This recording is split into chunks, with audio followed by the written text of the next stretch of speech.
Cet atelier a pour objectif donc d'aider les pays de l'Afrique à s'organiser par rapport au transport des échantillons biologiques. Vous savez que lorsqu'il y a des épidémies, la meilleure manière de lutter contre ces épidémies, c'est de les détecter. Et cette détection se fait principalement par les laboratoires. Mais nous n'avons pas assez de laboratoires partout dans nos pays. Par contre, nous avons des laboratoires dans les grandes villes.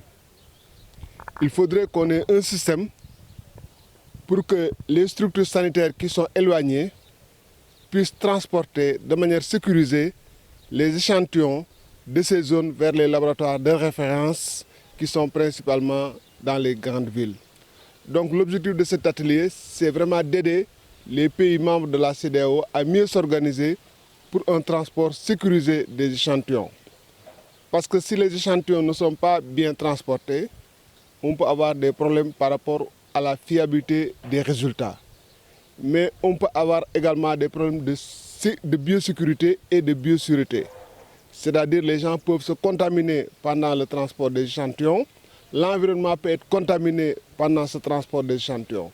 C'est tout ça donc que cet atelier essaie de cerner afin que les échantillons soient bien sécurisés, bien transportés, en toute sécurité, avec des résultats les plus fiables possibles pour, in fine, mieux se préparer à lutter contre les épidémies. Ce projet vise à renforcer les capacités de laboratoire, mais aussi les capacités de détection et de surveillance des pays membres de la CEDEAO.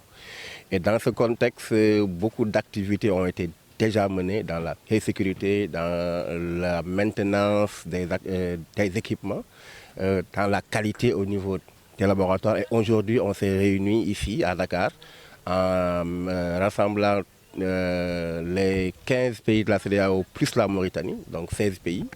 Et dans chacun de ces pays-là, on a essayé d'avoir les directeurs nationaux des laboratoires, les directeurs de surveillance et également les responsables de la plateforme One Health.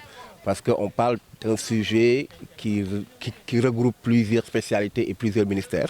Donc c'est vraiment la santé au sens unique qu'on veut protéger, qu'on veut en fait organiser, mieux préparer nos pays par rapport aux épidémies.